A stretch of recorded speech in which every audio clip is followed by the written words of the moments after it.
Hello and welcome to episode 387 of the Daily Sales Message Podcast, where every single day I share a piece of simple and actionable sales advice that's designed to help you feel more confident and sell more stuff too.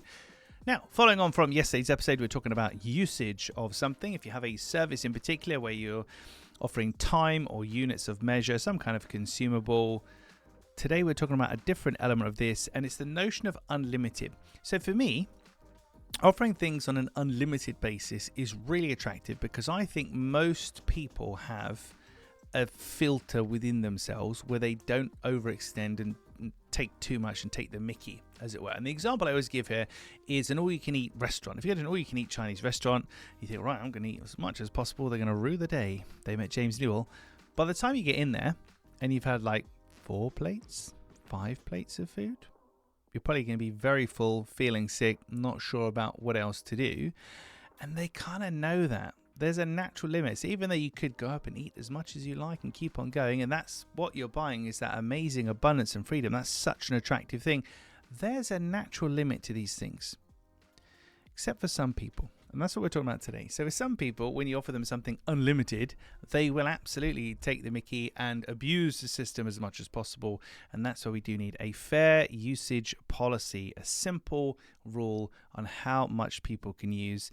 This is where unlimited does actually become limited, because you do have to define the fair usage, but it's quite abundant. So in the Chinese restaurant, for example, we might say it's unlimited or you can eat to a maximum of 2 hours, for example.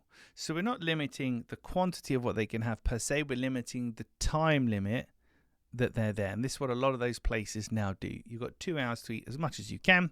It's great, isn't it? What a selling point for a restaurant. Don't come for the quality of the food, come for how much you can physically consume in 2 hours. They set a time limit of 2 hours, and that stops abuse. So the point of today's episode is that twofold. One, offering things unlimited, very, very attractive to buyers. I recommend it because for most people they self-police, and for most people this is not a commercially risky thing to do. You've got to do your own maths and own homework, but it's not a commercially risky thing to do for most people because most people self-police. There's only so many plates of Chinese food you can have. However, for the few outliers who will seek to take advantage and abuse the system, you do need some kind of a fair use policy, and a timing element is often the best one. So if you're selling quantity, then a timing element is the limitation. If you're selling time, then a quantity element might be the limitation. Essentially, what you're not doing is limiting the thing they're paying for. So if I'm paying for all I can eat, you can't then limit what I can eat. If that makes sense. Or you can eat up to 10 plates, because it's kind of oxymoronic.